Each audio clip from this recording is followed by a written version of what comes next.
The wind across the alien plains didn't howl. It wept low, mournful, a sound carried not by air but by memory, like echoes in a place long abandoned by joy. Dust curled in slow spirals beneath the ruined sky, drifting past the broken towers of the Jari capital, once a beacon of peace in the coalition worlds. The plaza, where once diplomats and elders spoke with reverent calm beneath stained glass suns, now lay cracked and soaked in the blood of the only human ever trusted to walk its sacred halls. Ambassador Lian Hale's body had not been burned, as was the Jari custom for the honored dead, nor buried, nor returned to earth. It was left sprawled on the stone in silence, as if even death had turned its back. Around her, the Jari watched in stillness, their black eyes unreadable, their thin forms cloaked in ceremonial white tainted by the crimson spreading beneath her body like a quiet scream. No one touched her, no one wept, and no one spoke. Of why? It had been a mistake, it claimed a misunderstanding, a clash of cultures, an unfortunate accident in a peace negotiation gone wrong. But there was something more in the air than silence. Something deeper. Regret, yes, but also fear. Far above, beyond the reach of morning winds, the coalition broadcast net hummed with quiet tension. News of the death traveled slowly, filtered, and reshaped by alien mouths. Tragic human error, one report said. Unstable emotional species, said another. Human ambassador failed to grasp cultural nuance. The messages twisted, choked of truth. Only one phrase never changed. Earth has not responded. As if they were holding their breath, but Earth was not silent because it was confused. It was silent because it was listening. And somewhere hidden in the void between systems, aboard a repurposed mining freighter now darkened for stealth, Captain Elias Roan watched the footage over and over. He didn't cry. He didn't speak. He just leaned forward, shoulders tense, as the final moments of Lian Hale's life played in grainy clarity across the screen. Her voice gentle but firm. Her last words, translated from Jari tongue, "You can't kill what understands. You can only kill what you fear." Then the flash, the sound, the fall. His hand, calloused from decades of survival, trembled just once. Then it curled into a fist. He had not spoken to Leon in years, not since Earth's diplomatic corps had separated soldiers from diplomats with strict lines. She had been a friend once, long ago, a quiet light during his worst mission, the one that had left half his team dead and his soul cracking under the weight of it. She had listened to him back then, had told him he was more than what the battlefield had made him. And now she was gone. The coalition demanded patience. Earth's High Council demanded diplomacy. But Elias Roan didn't serve Earth anymore. Not directly. He served something deeper, older, burned into the bones of every true human. Justice. Shaped by grief, by loyalty, by a fire that didn't need orders to rise. And Lian's death was not a mistake. He could see it in the stance of the guards in that footage. The way they had moved before she finished speaking. The way they'd aimed for the heart. Out in the stars, quiet ripples of consequence began to stir. Smugglers whispered of strange fleet movements near the Orion corridor. Refugees crossed into human space, eyes wide with warnings they couldn't translate. The coalition, once a sprawling beacon of peaceful cooperation, began to flicker like an overburdened engine. And at its center, unmoving, cold, but undeniably present, was Earth. Still silent, but something else moved beneath that silence. Not vengeance, not conquest. Something far more dangerous. Hope. Sharpened by pain. And in the belly of the mining freighter, beneath emergency lights that bathed the walls in red, Captain Elias Roan opened a hidden locker. Inside lay the old armor-scarred, outdated, built. Not for victory, but survival. He slid one piece on, then the next, each weight familiar. Each click of metal a promise, Leon had believed in peace. She had believed in understanding between species, but she had also believed in him. And now he would walk where no diplomat could tread. Not to wage war, but to show the galaxy what humanity remembered, what it still protected. A memory of what it meant to stand for something, even when every voice around you said to kneel. They had killed Earth's ambassador. Now, the silence would speak. Captain Elias Roan stood beneath the freighter's flickering light panels, their dull hum the only sound as his breathing slowed and deepened beneath the old battle armor. It had been years since he had worn it, years since he had led himself. Feel that rush of readiness, the pull between control and fury. But this time, there was no mission command in his ear, no government orders humming in his implants. Just Leon's voice echoing in the back of his mind.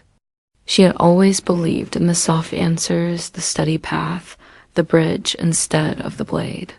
But even she must have known, in those final seconds, that sometimes bridges are built over graves.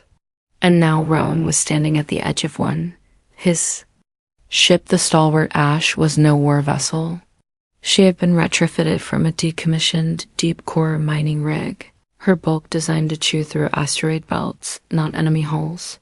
But Roan had shaped her with care over the years, outfitted her with stealth plating, hybrid drives, drone relays, and a reactor that ran too hot for civilian specs. He wasn't a soldier anymore, not officially, but he remembered the craft of survival, how to disappear in plain sight, how to listen to what people didn't say. And as he navigated through coalition-controlled sectors, every transmission he intercepted sounded like a closed door. The Jari were quiet now, too quiet. Some stations had stopped accepting human ships entirely. Others issued vague docking malfunctions or security threats. One portmaster had broken down mid-transmission, whispering, "It wasn't supposed to happen like that. They promised she'd be safe."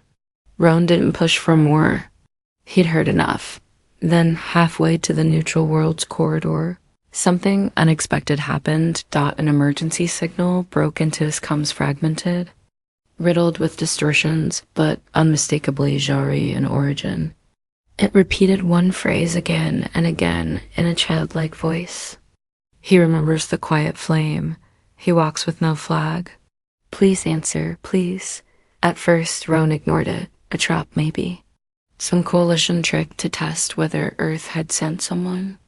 But then the second message arrived, encrypted in a human diplomatic cipher, ancient and obsolete.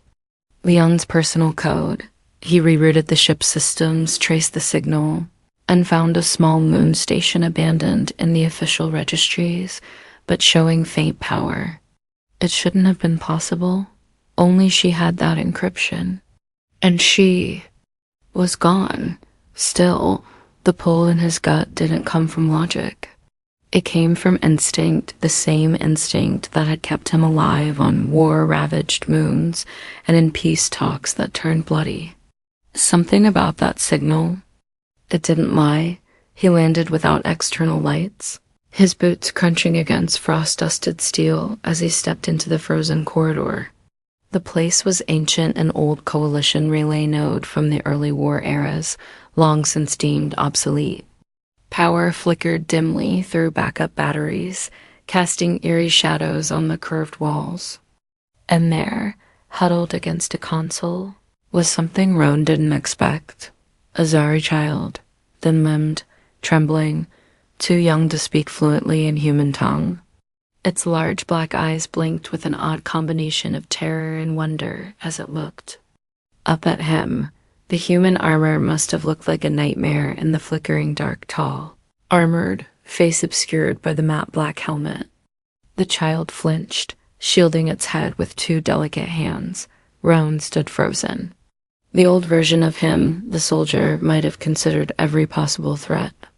The calculated response would have been to retreat, report, or eliminate a potential risk. But the man he had become shaped not by victory, but by loss moved instead to kneel. "Easy," he said, his voice low and unfiltered, helmet retracting with a hiss to show his human face. "I'm not here to hurt you." He hadn't spoken out loud in days. The sound cracked slightly, but the words still held. The child blinked, uncertain, then reached slowly into its ragged robes and pulled out something wrapped in soft silk. A memory crystal. Leon's insignia was etched into it, one of her private diplomatic logs. Ilias's hands shook as he took it. He activated the playback, and Leon's face bloomed in the air, above it pale, calm, eyes ringed with exhaustion, but never without that steady light. Her voice was soft. "If you're seeing this, Elias, it means I didn't make it. I knew the risks. I knew what I was walking into, but I had to try because I saw something in them. In the JRA, not power, not politics, but fear. Something's coming. Something even they don't understand. This child is not a message. He's a survivor. Protect him, Elias, even if you don't understand why yet. He matters. Just like you did when no one else saw it."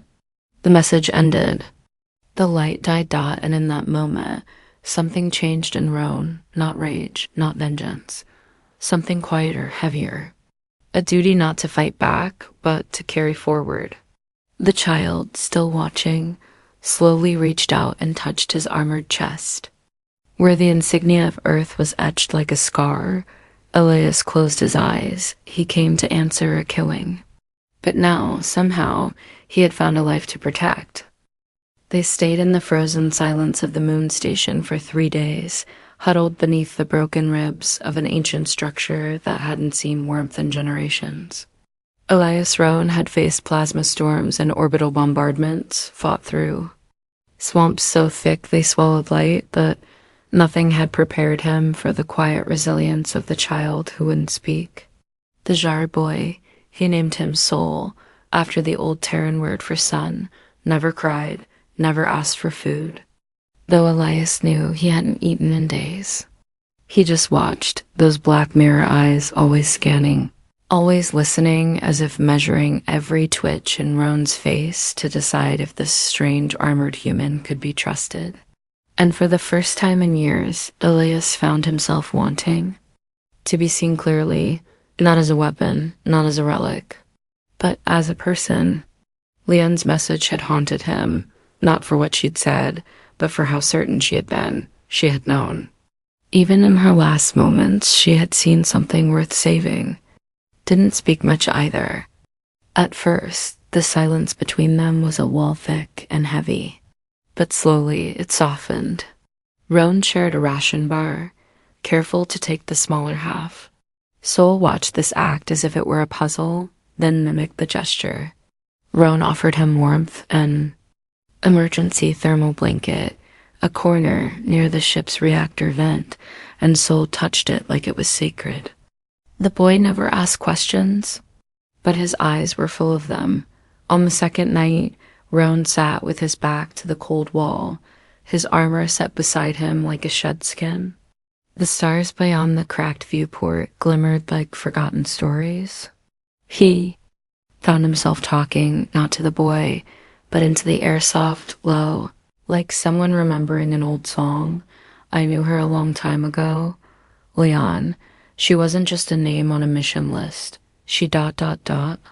She saved me once, not with a weapon, with a story. I just come back from a mission on Ganymede. Lost 5 men in 2 minutes. We held the post, sure, but I didn't feel human afterward. I just sat there in the debrief chamber, still wearing their blood. Leon didn't ask what happened. She just sat across from me, handed me tea, and said, 'You came back. That matters. Even if you don't know how to carry it yet.' And now she's the one who's gone. And I'm the one carrying." Soul tilted his head. He didn't speak, but his hand drifted toward the memory crystal again, as if trying to understand how someone who smiled like Leon could ever be erased from the world, them without warning. Soul moved closer, slowly, deliberately.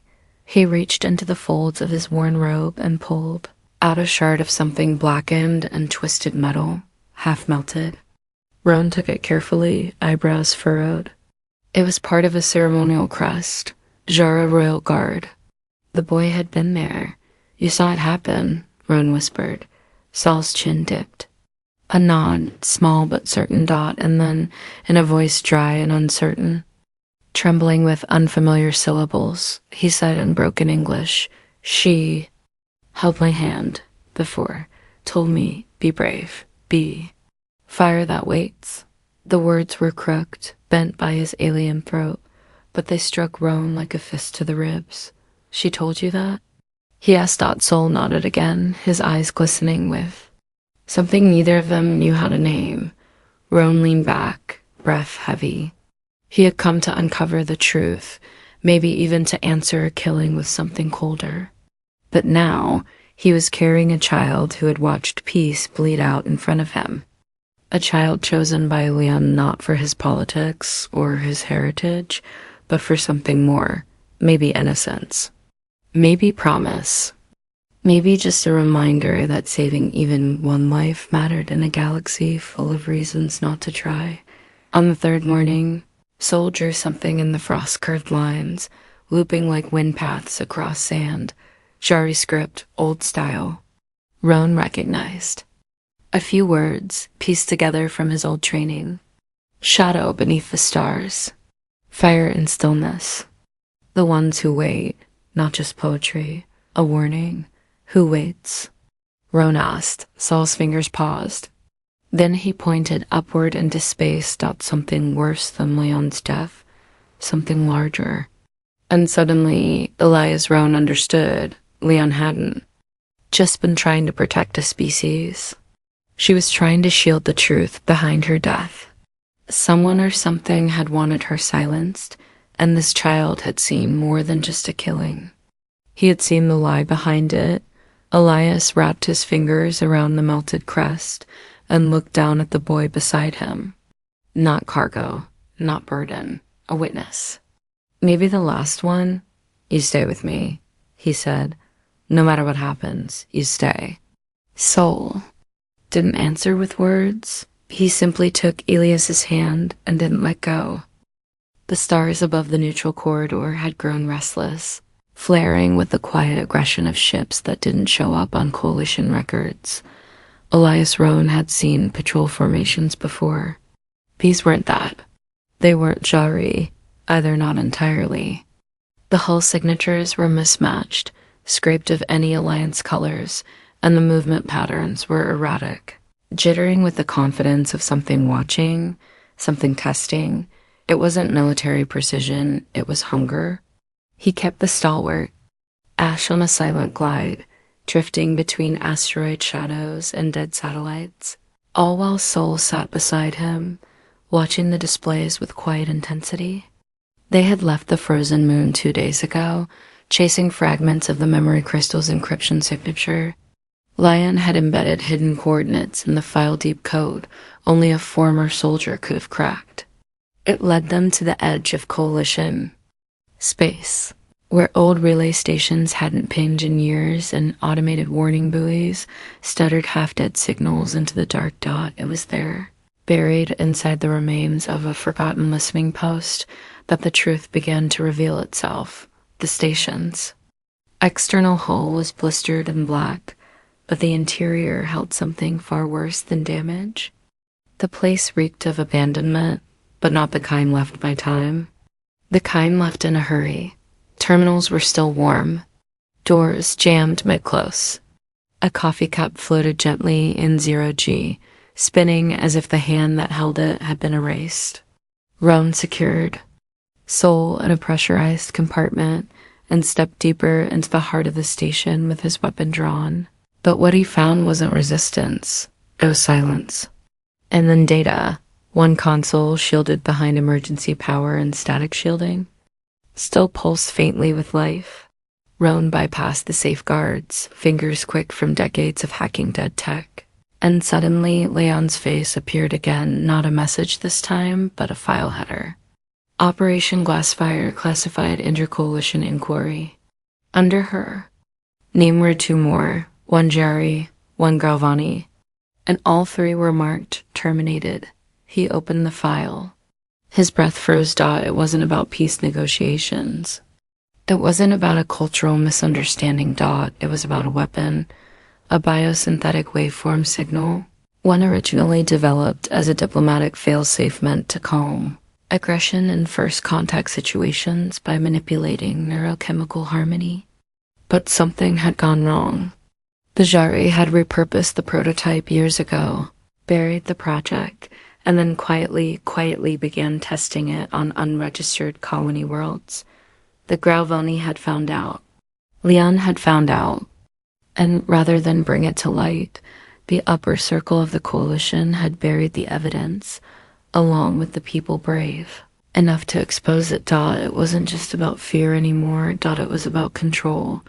The weapon didn't kill with fire. It rewired. Trust made species docile, willing, negotiable, and Earth.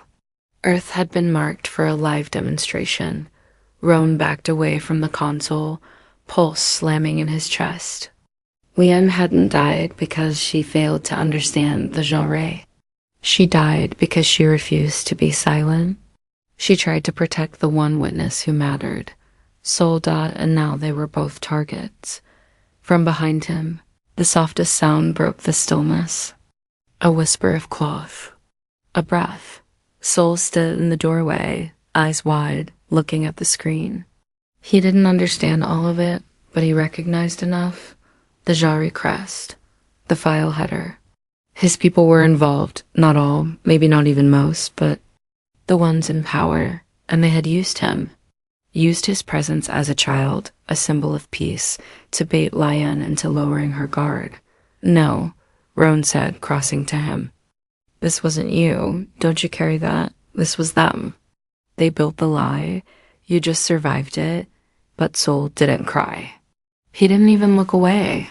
He stepped forward and touched the screen, as if trying to reach through it and tear out the truth with his bare hands. For the first time, Roan saw something beyond the boy's innocence. He saw anger, and that terrified him more than anything, because if Soul could be twisted even a little, then the coalition had already won. The station began to shake. Roan looked up movement outside. Fast. Too fast. The ghost ships. They'd been waiting for him to trip a beacon to open the files. And now they were coming. He grabbed the drive core, ripped the data onto a compressed spike, and hauled Soul back to the ship. The stalwart ash roared to life, thrusters lighting like stars as they blasted away from the ruined station. Just seconds before it erupted in a controlled implosion, another piece of evidence. Gone, erased like the others. But this time, they weren't leaving empty-handed. Roan sat in the pilot's seat, hands shaking, the data spike locked in his arm socket. Soul curled into the co-pilot's chair, face half lit by warning lights. They buried her, Roan whispered, more to himself. Vin the boy. They buried everything. Soul didn't speak. But he reached out, gripped Roan's hand again, and this time, his touch was strong. Roan stared into the stars ahead, eyes burning. They thought they could erase the truth. They didn't count on someone carrying it. The stars blurred past them in streaks of gold and violet as the stalwart ash surged through slipstream corridors, barely holding together under the strain of an overloaded drive core. Roan's hands worked instinctively, rerouting power, suppressing. He had signatures, bypassing sensors with half-broken codes from his old military days. Soul sat strapped beside him, silent and steady, the data spike secured in a sealed core capsule beneath the pilot's seat. Every system pulsed like a heartbeat.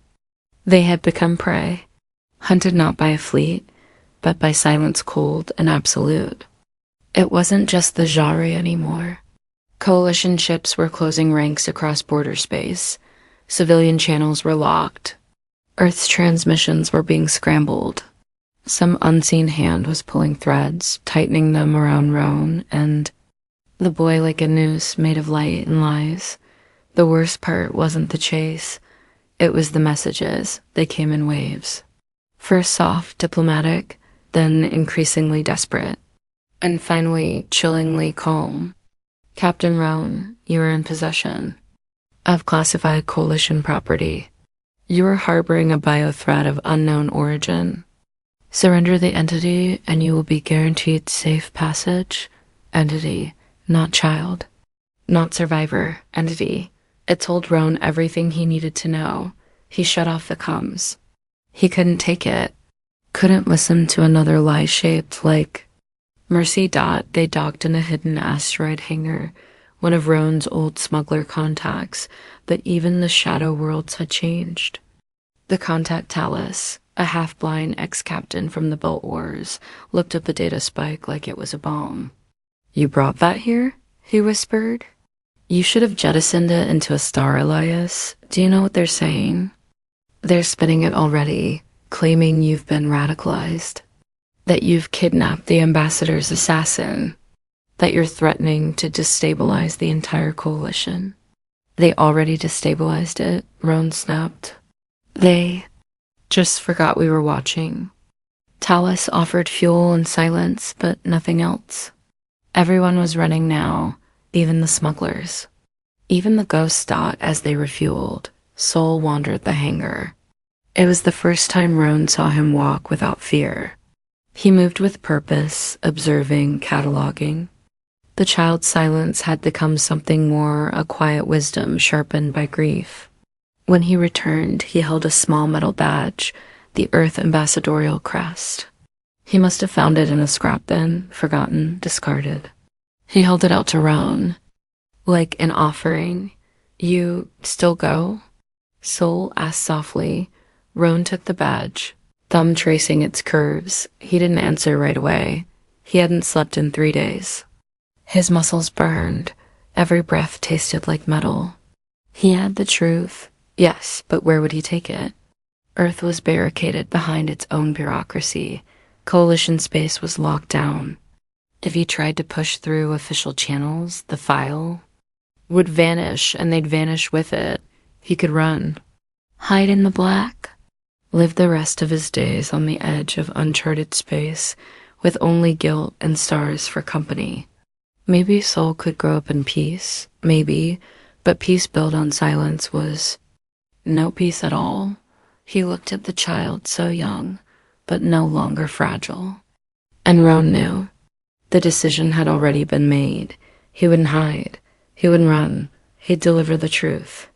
If not to Earth, then to its people. To the miners and the drifters, to the outer ring haulers and tech brokers. The ones who still whispered Leon Hale's name like a prayer. If no official channel would carry it, then he'd go through the back doors, broadcast across the illegal relay nets, upload the files to the pirate archives, speak directly to the thousands who still remembered what humanity stood for when the stars first opened. The first. He'd have to survive. Roan plotted a course to Vespera, a rogue communications planet riddled with broken networks, black market satellites, and enough signal chaos to slip a message through. But the route would take them straight through coalition-patrolled space. No stealth tricks, no diversions. Just speed, silence, and fire dot as he sealed the hatch. Roan turned to Soul. This next part, he said, is going to hurt. But we don't stop, understand? Soul nodded once. A soldier's nod dot, and Roan's heart broke just a little more. They took off in silence. No fanfare, no war cry. Just two souls in the dark, threading a needle between stars with a single spike. Of truth against a galaxy of lies dot behind them, the hangar erupted. Coalition agents. Too late to catch them, but not too late to destroy the evidence. The war hadn't begun. Not officially, but the first strike had already been made, and it wasn't. But humans thought it was against them. The journey to Vespera was a storm of fire and silence. The stalwart Ash screamed through the dying corridors of unregulated space, her hull rattling with the fury of near-light velocities and the searing kiss of enemy scans brushing too close. Coalition drones swarmed behind them like hornets with cold eyes and no mercy, each one a blade sharpened by deception. Roan rerouted power, rerouted life support, rerouted hope. Every second they stayed alive was a second bought in stolen time. Sol sat strapped to the co-pilot's chair, silent and wide-eyed, not from fear anymore, but understanding. This was no longer about survival. This was war, not with weapons, but with memory.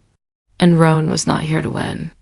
He was here to witness. Vespera came into view like a wound in the stars. A once gleaming Comes world, now a fractured corpse wrapped in interference static. Debris fields twisted around it, pulsing with decaying signals and forgotten broadcasts' memories of a galaxy that once believed in open voices. It was perfect. If they could reach the primary relay node, Station Arcus, they could inject Leon's encrypted file into 1,000 dead satellites and scatter her truth like seeds in a storm. Even if the Coalition shut it down, even if the files were purged, within minutes, some would survive. Some would reach ears willing to hear, but the Coalition had known. They were already there. 3 warships blocked their approach like blades across a throat. Sleek, gleaming, symbols of peace and order facing inward with fire in their bellies. Roan knew them. The ships were older, refitted from the first contact wars. They weren't here to arrest. They were here to erase that the comms lit up with a voice like velvet over steel. Captain Elias Roan, you are harboring stolen property and violating Coalition sovereignty. Power down your vessel immediately. Surrender the child. You will be treated with leniency. Roan stood at the helm, chest heaving. Surrender. He said aloud. Then to Sol, he added, You hear that? They still think this is about us. Sol stared ahead. No longer a child, not in that moment. Just a quiet shape in the co-pilot's chair, hands clenched tight, trembling not from fear, but resolve. Roan activated manual control. No weapons, no shields, no fight, he muttered. Only one shot. He aimed the ship directly at Station Arcus and fired the thrusters at full burn. The Coalition didn't fire. Not yet. They waited, as bureaucracies always do, hoping he would blink. Hoping he would break. He didn't. Through a needle of plasma and gravity wells, the stalwart Ash surged forward. Automated flak batteries on Arcus went hot, mistaking their approach as hostile. A swarm of kinetic rounds shredded part of the dorsal hull. Warning lights screamed across the bridge. Roan's hands were soaked in blood he didn't know when. The injury happened, only that it didn't matter. We make it to the relay room, he growled. You plug in the spike. You run the program, I'll handle the rest. Sol looked at him. Eyes wide. You not coming? Roan forced a smile through cracked lips. Not fast enough anymore, kid. The ship collided with the outer hull of Station Arcus in a controlled crash that tore through bulkheads and firewalls like paper. The airlock ruptured. Alarms wailed. Fires bloomed. Roan unstrapped Sol and shoved the spike into his hands. Go! He roared, dragging himself to the cargo ramp as boots slammed down on the metal overhead boarding parties, coming fast. Top level, data core. It's marked in red. You've got one shot. Sol hesitated. Just once, then he turned and ran. Into the chaos, vanishing into fire and sirens. Roan turned to face the enemy. They came through the smoke-black armor coalition, agents with mirrored visors and guns set to lethal. They hesitated only for a second at the sight of him, an old man bleeding from the ribs, body armor cracked, no weapon in hand. Just standing there, defiant, human. He raised both hands, not in surrender, but in defiance. You're too late, he said. They fired. His body dropped with no ceremony, no honor. Just silence, but above, in the heart of the shattered station, Sol reached the relay core. The room was still active, flickering with ghosts of dead transmissions. He slotted the spike into the port just as the doors burst open behind him. Coalition? Soldiers shouted. They aimed, but the file was already running. Leanne Hale's voice filled the station like a last breath made of stars. Her face flickered across 100 broken monitors. You can't kill what understands you. You can only kill what you fear. The truth poured outward into old pirate channels, into forgotten relays, into refugee feeds and smuggler bands. In outer system traders, the lies cracked. The silence broke, and far below, where Elias Roan's blood stained the deck, one last breath escaped his lips. He had done what she asked. He had carried the fire. The galaxy did not change overnight. The coalition did not fall.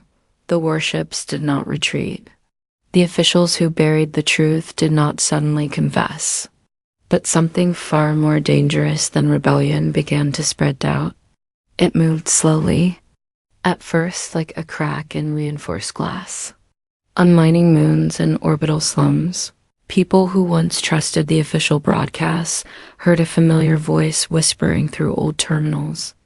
Leanne Hale, her words calm, mournful, unbroken by death, spoke of peace, of betrayal, of a child she tried to protect because he still believed in something better. Her voice played alongside footage of her final moments, unedited, raw. The coalition called it a hoax, but too many had known her. Too many remembered the way she listened. They listened now, dot in the dark. Distant edges of space, freighter captains replayed the transmission like a hymn. Students on distant Earth ran it through underground comms. Jari citizens, those not bound to the upper caste, began to ask questions of their leaders. And somewhere on a quiet green moon, orbiting a sun no map claimed, a boy sat beneath a growing tree, his black eyes reflecting starlight. Soldat, he had survived. Smugglers loyal to Roan had pulled him from the ruins of Station Arcus moments before the final collapse. He'd been silent during the flight, clutching the cracked data spike in his small hands. He did not cry for Elias. He did not scream. He simply watched the stars with a gaze far older than a child should be. A woman now cared for him, Myra. Denai, a former coalition defector who once served with Leanne Hale. She said little, understood more. She gave him space. Let him wander the gardens, the quiet stone halls of the hidden refuge they called Sanctum. A place for those who remembered truth, even when it hurt. Weeks passed. Then months. And still, the signal Leon had left amplified by Elias's sacrifice kept surfacing. Someone would find it on a drifting cargo crate. Someone else on a hacked beacon. They tried to kill the story. But it kept breathing. On the anniversary of the broadcast, a group of humans in Jari met in secret. Not officials. Not generals. Just people. They lit candles in orbit above a shattered diplomatic station, now marked only by drifting debris and the faint hum of static in old comms. They said her name. They said his. And they vowed not to forget. But perhaps the most powerful moment came quietly. Sol stood alone in the garden, holding the Earth ambassador's crest. It had dulled from age and weather, the metal worn smooth where his fingers had rubbed it over. And over, he knelt by the roots of the tree he'd planted. It wasn't native. It was Terran grown from a seed Elias had carried in his pack. Tucked away like a memory no one else would have thought to save, Sol spoke aloud, in broken, trembling words. Roan. I remember, I carry, like you. He pressed the crust into the soil, burying it with care. Then he stood. Not a child anymore. The sky above shimmered with the long echoes of the message still playing somewhere out there, like a heartbeat that refused to stop. And for the first time, across star systems too divided by pride and fear, people began to ask the one question no regime, no coalition, no lie could survive. What if it was true? Somewhere deep in that question lived the future. And though Roan had fallen, and Layon's voice faded each time it was copied again and again, the fire they lit still burned quiet, stubborn. Human it wasn't rage that would change the stars it. Was memory. It was sacrifice. It was a boy holding a broken badge like it was the last piece of home.